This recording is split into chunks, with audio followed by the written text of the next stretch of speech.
E eu quero falar hoje, irmãos, sobre um chamado que Deus está nos fazendo. Um chamado que eu, pessoalmente, percebo de Deus para a minha vida. E creio que, como nós estamos juntos nessa missão, é chamado de Deus para você também. Nós vivemos um tempo de extremos. Não sei se você tem prestado atenção, como que a nossa sociedade ela está intolerante. Não é? Como que, e não é uma coisa restrita do Brasil, há um ambiente de intolerância constante, onde um grupo quer determinar como um outro grupo pensa, quando uma ideologia quer se fazer hegemônica, ainda que seja por força do constrangimento, né, na mídia, e seja o que for.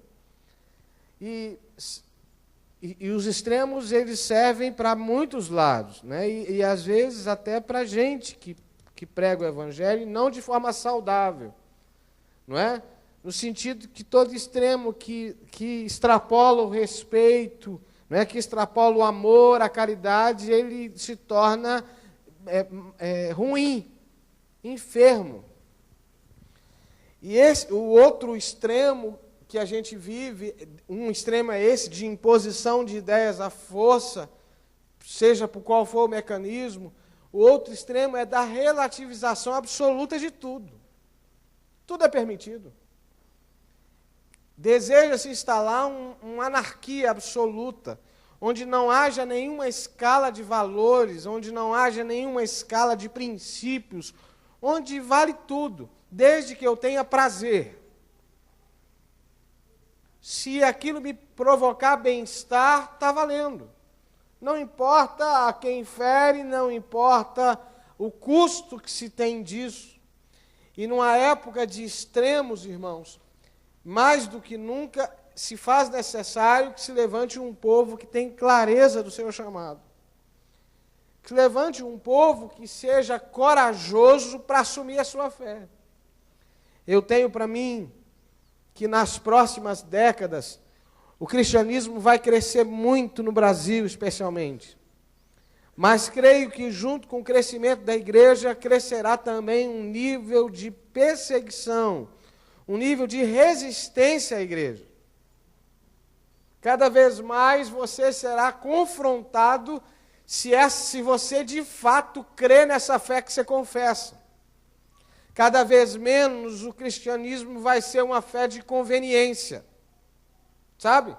Para apaziguar minhas ansiedades, embora sim, em Jesus a gente tenha alento para as nossas ansiedades. Mas Jesus é muito mais do que isso, o convite de Jesus é muito mais do que isso. E eu sinto que nesses dias Deus está querendo levantar uma geração de valentes. Eu sinto que nesses dias o Senhor quer levantar uma geração corajosa. Uma geração que, como Paulo diz assim, eu não me envergonho do Evangelho de Cristo, porque ele é o poder de Deus para a salvação. Quantos podem dizer isso comigo? Eu não me envergonho do Evangelho de Cristo, porque ele é o poder de Deus para a minha salvação. Você vai perceber, queridos, que nos próximos anos, seguir o Evangelho para fugir do clichê do Evangelho, que é interessante, né? Como de repente ser evangélico nem sempre significa viver o Evangelho. Que loucura, né? Não é?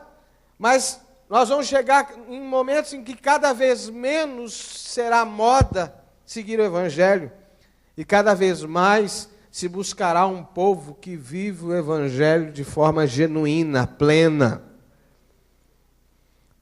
Que, como nós pregamos aqui na semana passada, não se satisfaz com aparência de religião, não se satisfaz com aparência de fé. Como nós falamos, e alguém já me disse que isso aqui não é orquídea, né? É hortênsia, não é? Não vai querer ter cara de hortênsia sem cheiro de hortênsia. Aparência de hortênsia sem verdade, ou seja, vai querer, isso aqui é artificial, vai querer ter uma vida real com Cristo. A gente conversou sobre isso aqui semana passada e você pode ouvir, né, essa mensagem no nosso canal do YouTube. Né? Se você não acompanha ainda, você pode ir lá pelo Face da igreja, Catedral Metodista de Petrópolis, acompanhar. Né? E se você está ouvindo agora, querido, eu vou falar com quem está ouvindo agora. Amém? Você pode dizer assim, a paz do Senhor para você que está ouvindo. Manda a bênção de Deus para quem está ouvindo. Se está ouvindo, a palavra de Deus é para a sua vida. A gente não está acostumado com esse negócio. Mas tem muita gente que está ouvindo a palavra e está assistindo o culto com a gente, que a gente nem sabe. E eu creio que o propósito de Deus é para alcançar essas pessoas também. E nesse momento, Deus está nos chamando a viver um evangelho genuíno. E não há como viver o evangelho genuíno sem firmeza de fé. Então eu quero te perguntar, de maneira muito honesta e sincera, você está disposto a abraçar o evangelho como estilo de vida para você? Amém? Quantos estão dispostos? Então eu quero te chamar hoje, em nome de Jesus, a ser valente. Mas não para brigar com os outros. Valente para viver a promessa. Amém? Valente para buscar a promessa. Valente para pisar na terra que Deus nos deu por herança. Valente para viver os sonhos de Deus na nossa vida. E o exemplo que nós vamos seguir para meditar nisso é o exemplo de Davi, que não é melhor do que eu e você, que não é melhor do que a gente, que é um sujeito que tem tantos problemas, que se você parar para pensar comigo nos problemas desse, você vai dizer assim, pastor, escolhe outro. Porque esse moço comete adultério, esse moço chega a quase, ou indiretamente, né, se ele fosse julgado hoje, ele seria condenado como homicida, por conta de Urias, que ele manda para a frente de batalha para matar. Mas é interessante que esse moço é alguém que teve um coração quebrantado, a ponto de se tornar uma referência. E quando as pessoas olham para Jesus, as pessoas chamam elas de filho de Davi. Você já parou para perguntar? Jesus é tão melhor que Davi, por que ele recebe esse título de filho de Davi? Não é? Podia ser filho de tanta gente, não é verdade? Que teve uma história um pouco melhor do que a de Davi, mas Davi é um homem que rende o coração dele a Deus. Davi é um homem que sujeita a sua vida a Deus e assume os seus pecados, confessa os seus pecados, tem a sua vida restaurada. Então eu quero te encorajar nessa noite a se apropriar das promessas de Deus e assumir a estatura de valente, corajoso para viver a promessa. Então abre comigo a tua Bíblia no primeiro livro de Samuel, capítulo 16. Primeiro livro de Samuel, capítulo 16. E eu vou ler apenas alguns versículos e a gente vai caminhar na história de Davi um pouco para meditar na história desse moço. Diz assim, primeiro livro de Samuel, capítulo 16. Então disse o Senhor a Samuel, até quando terás dó de Saul, havendo eu rejeitado, para que não reine sobre Israel? Enche o teu vaso de azeite e vem, enviar-te-ei a Jessé, o belemita. Belemita é quem é de Belém. Porque dentre os seus filhos me tenho provido de um rei. Pode seguir, por favor. Disse, porém, Samuel, como irei eu, pois Saul ouvirá e me matará. Então disse o Senhor, leva contigo uma bezerra, e disse, vim para oferecer sacrifício ao Senhor. E convidarás a Jessé para o sacrifício, e eu te farei saber o que hás de saber, e ungir-me-ás a quem eu te designar. Senhor, em nome de Jesus, fala ao nosso coração nessa noite, Pai, e ministra a nosso coração a tua palavra em nome de Jesus. Amém.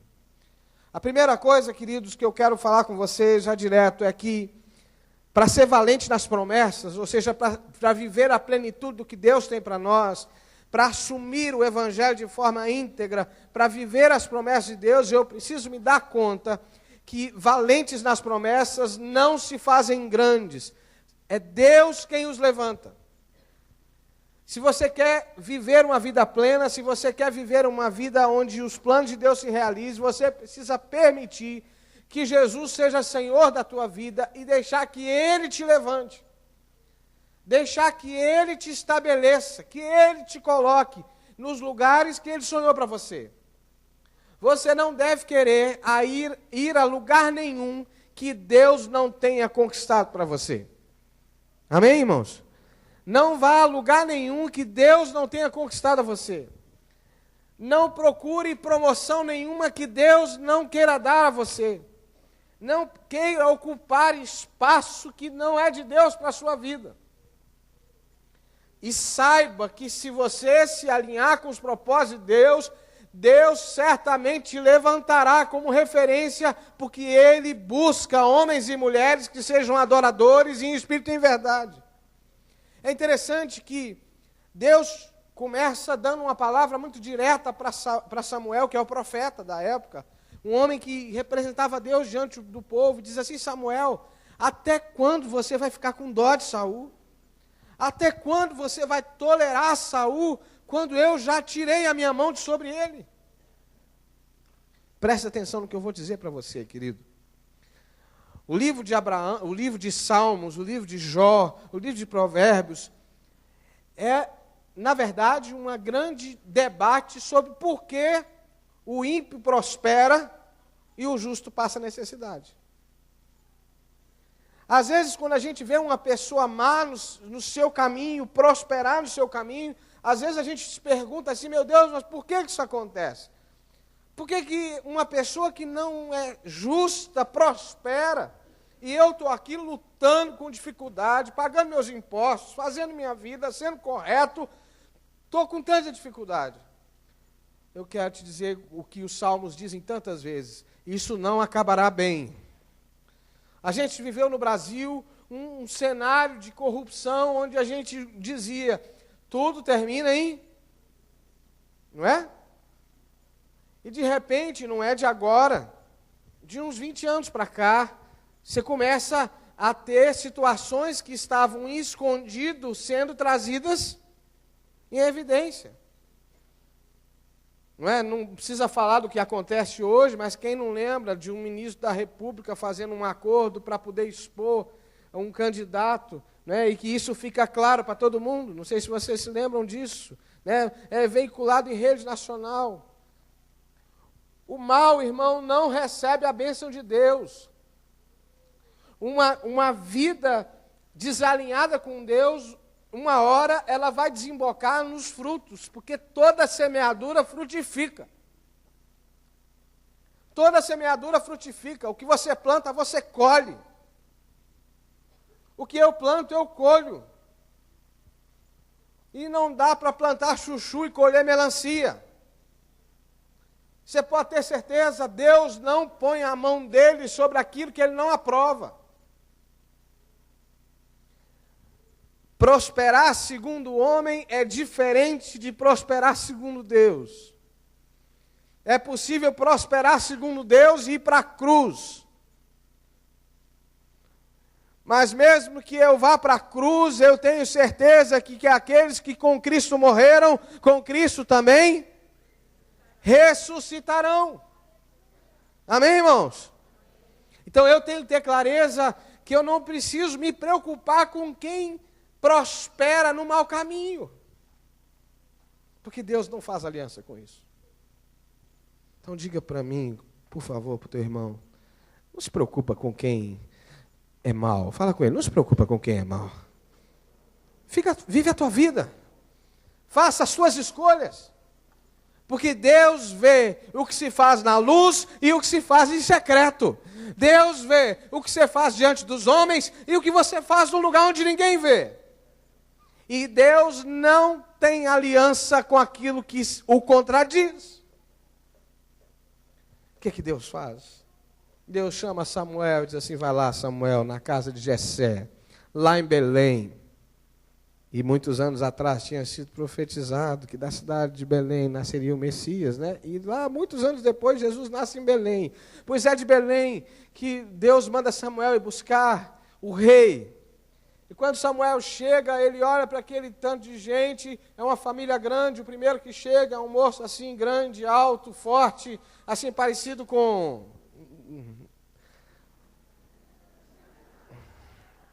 Não é? Não sei se tem alguém aqui, mas você sabe, aquele cara forte, né, grande, com cara de rei, e Samuel olha e diz assim, é esse? E Deus disse assim, porque Deus não julga segundo o homem. O homem vê a aparência, mas Deus vê o coração. Está enganado, o Samuel. Aí ele ficou mais esperto. E veio um, ele disse, não é esse não. Veio outro, ele disse, não é esse não. Veio outro. Chega um momento que não tem mais ninguém. Né?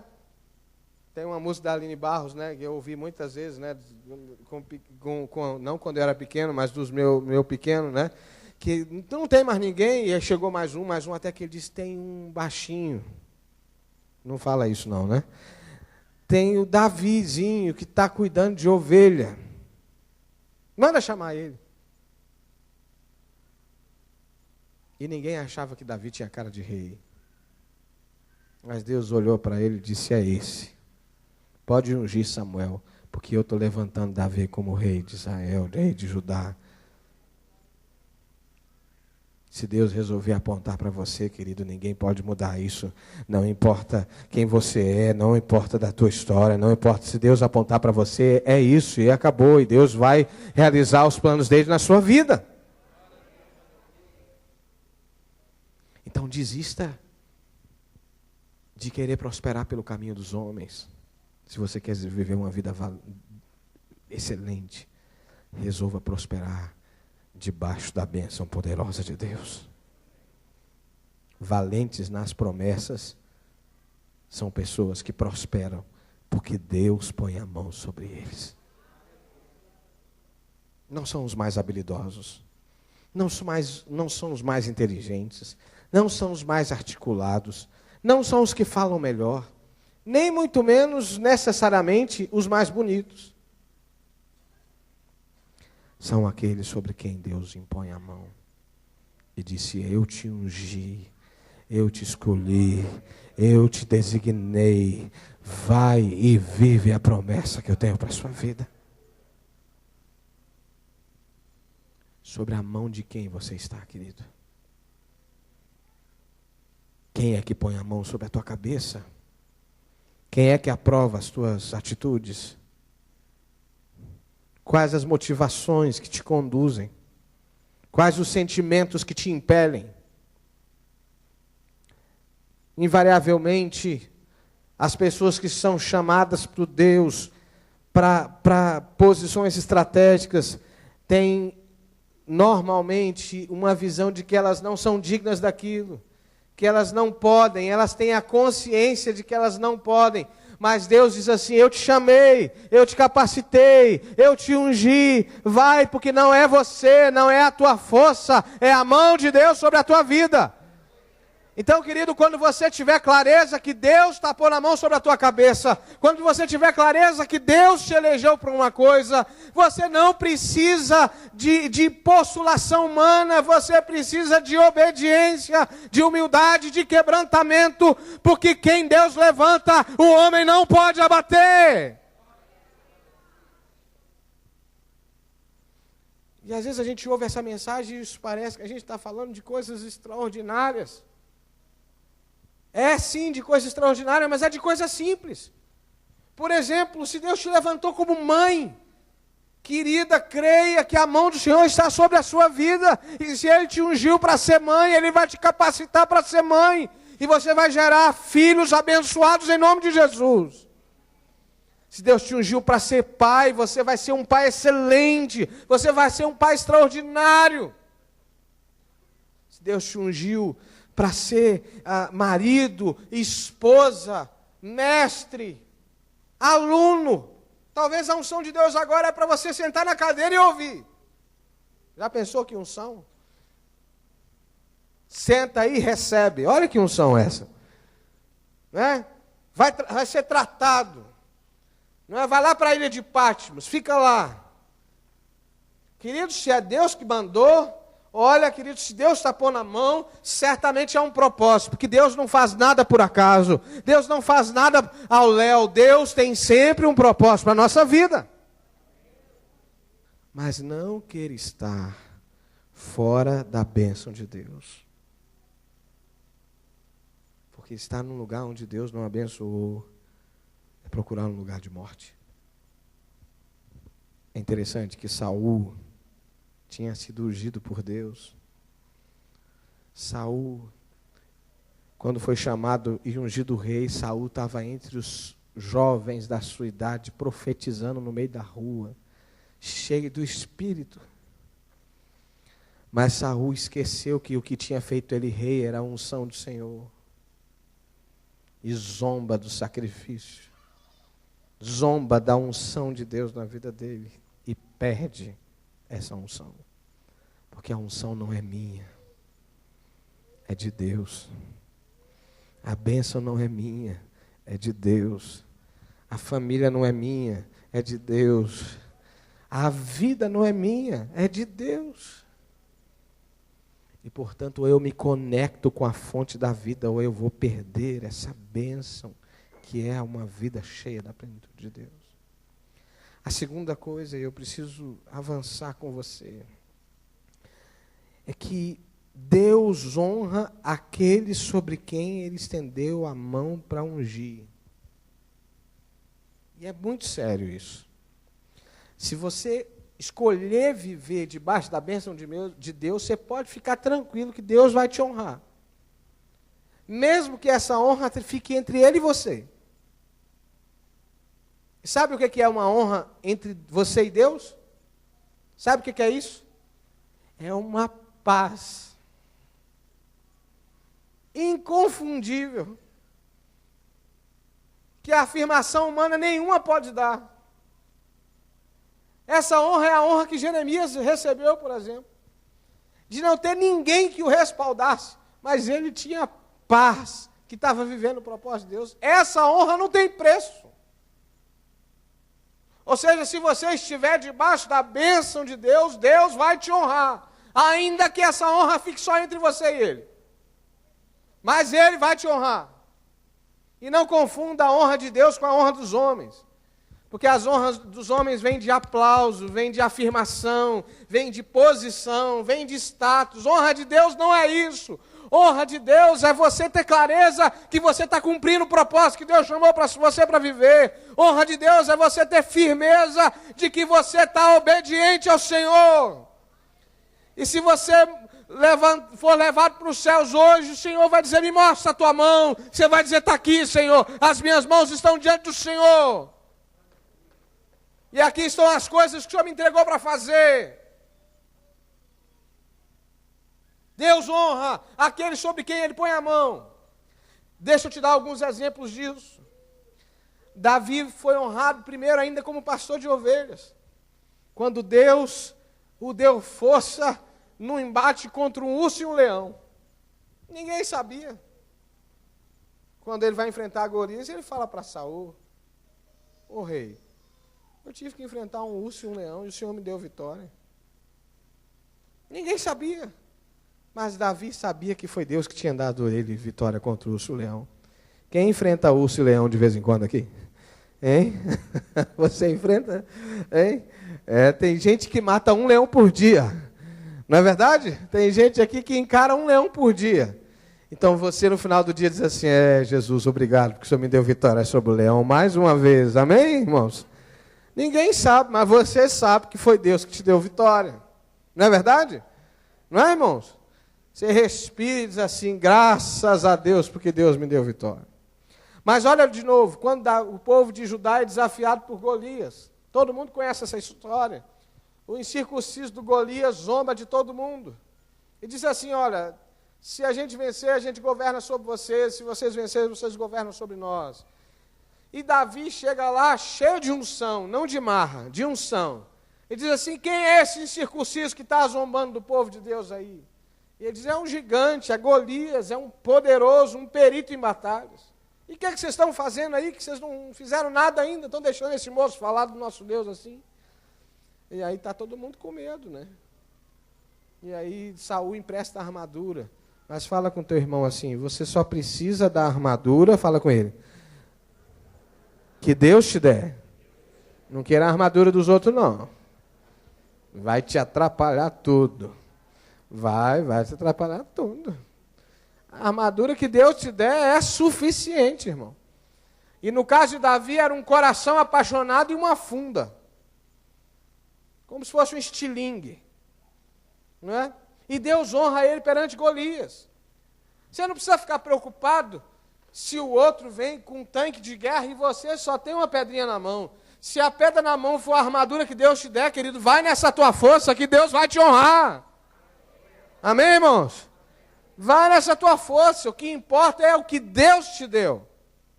Fala comigo assim, a minha porção é o Senhor. A minha força é o Senhor. Amém? É isso aí, é o que você tem na mão. O que você tem na mão? O que tem na mão aí? O que tem na mão? Dá para olhar? Ninguém vai ler mão aqui, né? Mas o que você tem na mão? Tem fé, querido? Amém? Tem fé na tua mão? Tem? Tem coragem? Tem? Tem intrepidez? Tem certeza da bênção de Deus? Então vai nessa tua força. Você vai meter a usar tanque de guerra, vai se enrolar todo. Vai se enrolar todo. Vai dar certo. Deus o honrou perante Golias. Deus o honrou quando ele foi colocado na frente de batalha para morrer. Quando Davi começa a fazer conquista, as mulheres que recebiam os heróis de guerra na cidade diziam assim, Saul matou seus milhares, Davi venceu seus 10, como é que é? Centenas de milhares, eu não me lembro agora, está aqui, cadê? Saul feriu seus milhares, porém Davi os seus 10 milhares. 10 milhares. Eles começam a levantar Davi, e Saul fica enciumado. Saul fica literalmente possesso. E ele quer matar Davi de qualquer jeito. Ele joga uma lança contra Davi, Deus o protege. Deus levantou um amigo fiel, interessante, o filho de Saul, Jonatas. Foi levantado para ser um escudeiro dele. Davi foge. Deus honrou Davi até ele se fazendo de louco. Quando você vai para Samuel 21, Davi vai enfrentar o rei Aques em Gate. E Davi se percebe frágil, ele dá uma de maluco. Eu imagino que ele deve ter bagunçado o cabelo dele, ficou babando, entendeu? E chegou lá todo, não vou fazer cara de maluco que não vai ficar bom. Vai que alguém diz assim, pastor, o senhor não precisa fazer esforço, o senhor já tem. Né? E Davi dá uma de doido e o Aques diz assim, que esse cara, deixa ele para lá, um maluco de pedra. Deus honrou Davi até ele com pintando de doco, irmãos. Então você que não é nem doido nem nada, já pensou? Você pode ficar tranquilo. Porque se você está debaixo da bênção de Deus, Deus vai te honrar. Amém, meu irmão? É interessante. Isso me chamou muita atenção. Eu prometo que eu não vou demorar muito mais. Que Deus, no capítulo 22, vai dizer... Olha aqui, acompanha comigo lá no capítulo 22, versículos 1 e 2. Capítulo 22, se você puder acompanhar. No versículo 1 e 2. Depois... Davi teve que ficar fugindo. Lembra quando eu falei que Deus vai te honrar, mesmo que seja entre você e ele? Saul continua perseguindo o cara. Saul quer matá-lo de qualquer jeito. Então, Deus honrar não significa que vai ficar fácil, não, viu? Deus honrar não significa que vai acabar a luta, não. Mas Deus é fiel. Olha isso. Depois, Davi, retirando-se deste lugar, escapou para a caverna de Adulão. Davi teve que se refugiar na caverna. Quando seus irmãos e toda a casa de seu pai souberam disso, desceram ali para estar com ele. Ajuntaram-se a ele, preste atenção, todos que se achavam em aperto. Todos os endividados, não tem ninguém aqui nessa condição. E todos os amargurados de espírito, e ele se fez chefe deles. Havia com ele cerca de 400 homens. Meu Deus, que maneira louca de Deus honrar. Deus escolhe o homem para ser rei. Aí, para começo de história, o rei atual resolve matá-lo. Não é? Aí você vai dizer assim, pastor, Deus podia ter um pouquinho menos de propósito com ele, não é? O cara resolve matá-lo. E ele é perseguido. Ele se mostra um guerreiro vencedor, mas ele continua perseguido. E a hora que parece que as forças dele estão chegando ao final, e ele escapola e vai para uma caverna se esconder, irmão, ninguém vai para a caverna procurando uma casa boa para morar. Você diz assim, agora Deus vai honrar Davi e vai colocar um povo excelente do lado dele. Quem é que foram? Todos, olha o que diz o texto. Ajuntaram-se a ele todos os amos que se achavam em aperto. Ou seja, chegou todo mundo que estava perseguido. Ele diz assim, pronto, eu já estou enrolado, vem mais um bocado de enrolado para ficar perto de mim. Todo mundo que estava em aperto, todo mundo que estava sendo, não é aperto financeiro, todo mundo que estava sendo perseguido vai atrás de Davi. Quem mais? Todos os que estavam endividados. Então os caras chegam fugidos, ainda sem dinheiro, sem pão, sem nada. Eita honra, hein? Olha aí. E para piorar a história, era todo mundo amargurado de espírito. Os caras estavam fugindo, sem dinheiro, e ainda de alma amargurada. Não é? Quando Elias vai para a caverna, Deus fala assim, Elias, você não está sozinho, sai da caverna, porque tem mais 7.000 que se renderam. No caso de Davi era o contrário. Tinha 400 pior do que ele. Tinham 400 mais amargurados do que ele.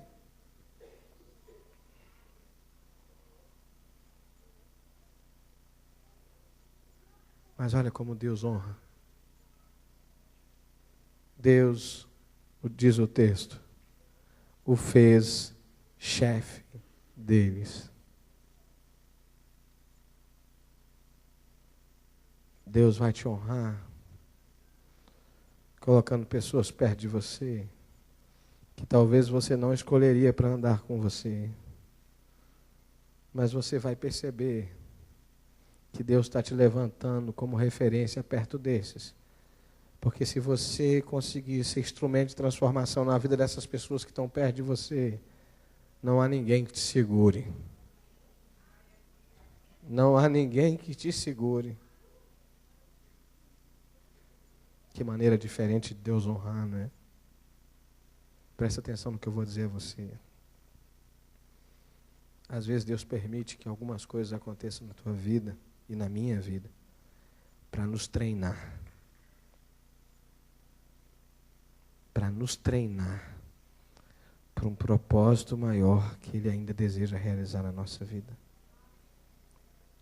O problema é que às vezes a gente vê o treino como jogo. E aí antes de jogar você desiste. E você se coloca fora do projeto que Deus tem para você. Então a minha palavra, a palavra de Deus para mim e para você hoje, é que se Deus colocou a mão sobre você, querido, permaneça. A situação de Davi não melhorou. Ele estaria mais confortável antes da unção de Samuel. Estava quietinho lá, enfrentando só urso e leão. Entendeu? Estava bem com urso e leão. Pelo menos os bichos não falam, não traem. Entendeu? Só faz barulho e se você tiver coragem e força, você enfrenta. Mas agora aquele que era rei, agora ele está cheio de gente complicada do lado dele. Mas Deus escolheu esse caminho para honrá-lo. E aí, eu queria te pedir mais 5 minutos para falar com você essa última parte desse sermão. Me chamou muita atenção o versículo 3. Eu queria que você acompanhasse comigo do capítulo 22. E a hora que eu ouvi isso de Deus hoje, ontem, essa palavra Deus tem gerado ao longo dessa semana, esses dias, acho que foi ontem, anteontem, que Deus começou a gerar. Mas isso veio hoje. Olha o que diz. Dali passou Davi para Mispe de Moabe e disse ao rei de Moabe: peço-te que meu pai e minha mãe fiquem convosco, até que eu saiba o que Deus há de fazer de mim. Olha a frase de Davi. Ele vê essa luta toda e ele permanece fiel, mas ele não sabe muito bem o que vai acontecer. Deus já tinha honrado ele, querido. Se você não consegue ver muito além dos teus olhos hoje, mas você tem a bênção de Deus, permanece, porque Davi também não sabia o que ia dar dele. Mas olha, segue adiante, por favor. E os deixou com o rei de Moabe, e ficaram com ele por todo o tempo que Davi esteve no lugar forte. Lugar forte. Disse o profeta Gade a Davi: não fiques no lugar forte. Sai e entra na terra de Judá. Então Davi saiu e foi para o bosque de Uerete. Meu Deus do céu. Eu não sei se eu vou conseguir traduzir para você. Davi não tinha muita clareza, mas depois de tanta luta, Davi conseguiu um lugar forte. Davi conseguiu um lugar estável. Davi conseguiu abrigar seus pais com um rei. Deixou eles protegidos lá. E foi para um lugar forte que a gente não sabe o que é. Aí Deus disse para ele assim: sai do lugar forte e vai para Judá. Sabe onde é Judá? Judá é a terra da promessa. Judá é o lugar onde ele seria rei. Judá é a terra do propósito. Mas Judá não é o lugar forte. Judá é o lugar que ele é frágil. Judá é o lugar que ele depende de Deus. Judá é o lugar onde só Deus pode ter misericórdia da vida dele. Talvez até hoje, querido, você, no meio de tanta luta, está procurando um lugar forte para se abrigar. Mas o lugar forte é o Senhor. Você não precisa de um lugar forte. Você precisa estar no centro da vontade de Deus para a sua vida. E talvez você achou esse lugar forte. E sabe o que é um lugar forte? Forte é um lugar que tem muralhas que te protegem. É um lugar estratégico para a batalha. É um lugar onde há estruturas físicas que te garantem a segurança. Convite de Deus para você. E se você quiser, e eu creio, Deus está me usando para te dizer nessa noite: sai do lugar forte. Sai da fortaleza que você criou e eu criei para mim mesmo. E vá para um lugar frágil. Ou um lugar onde o sol é o Senhor, onde o pão é o Senhor, onde a força é o Senhor, onde o alento é o Senhor, e onde é uma terra que você vai pisar e vai tomar por herança, porque é a terra que o Senhor te chamou para ser.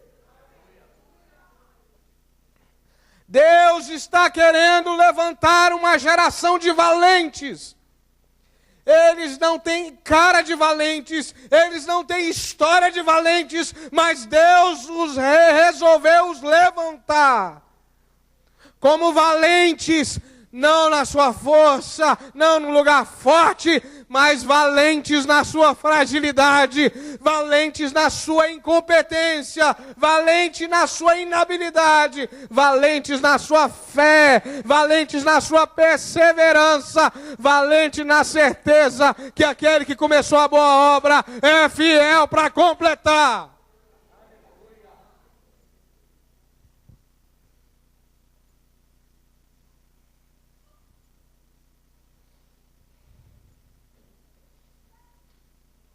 Eu posso imaginar a crise de Davi. Quando ele ouve um profeta, e Davi é um homem de Deus, ele reconhece a voz de Deus. dizendo: sai do lugar forte, Davi. Davi não queria confronto com Saul, irmãos. Davi teve a chance de matar Saul, mas ele disse: quem sou eu para levantar minha mão contra o ungido do Senhor? Davi tocava a harpa para Saul ficar livre do demônio que passou a perturbá-lo. Davi não queria confronto com Saul. Esse era um lugar difícil para Davi. Saul era o pai do melhor amigo de Davi. Davi cresceu honrando seu pai, honrando a Deus. E o embate com o rei era a pior coisa que podia acontecer na vida dele.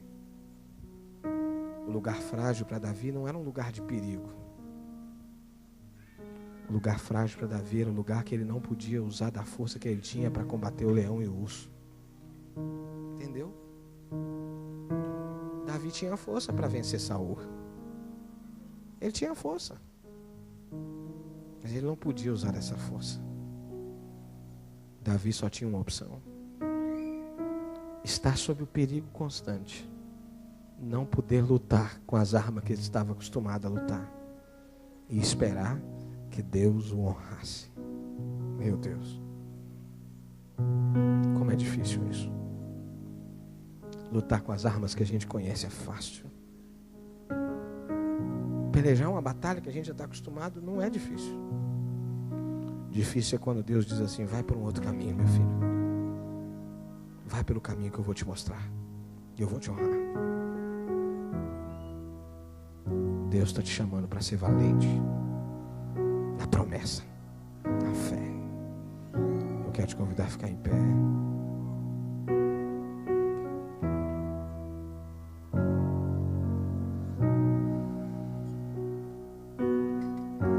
Feche os seus olhos. Eu não sei da sua história, não sei das tuas lutas, não sei não sei. Mas eu sei de uma coisa: há um lugar de Deus para você. Há uma promessa de Deus para a sua vida. Há um sonho de Deus para você. E Deus está querendo levantar uma geração de valentes aqui nesse lugar. De pessoas que queiram a honra de Deus. De pessoas que queiram estar no lugar que Deus sonhou para elas. De pessoas que querem sair do lugar forte e ir para o lugar de dependência de Deus. Feche os seus olhos. Meu Senhor, em nome de Jesus, eu sou o primeiro a me colocar nesse altar. Eu sou o primeiro, Senhor. Ajuda-nos, Pai, a sair das nossas fortalezas. Ajuda-nos, Senhor, a quebrar nós mesmos os lugares fortes que construímos para a nossa segurança. E vir para o lugar onde o Senhor é a nossa força. Em nome de Jesus. Se você quer abrir mão da tua força, dos teus recursos, e vir ao Senhor que pode ser e quer ser a sua força, eu quero te convidar a sair do seu lugar e vir ao altar do Senhor. Pode vir. Pode vir. Ainda que eu ande pelo vale da sombra da morte, o teu amor. Você que nos visita pode vir. Você que já é membro da igreja também pode vir. Venha ao altar, venha. Essa é uma construção de todo dia. Essa é uma construção de todo dia.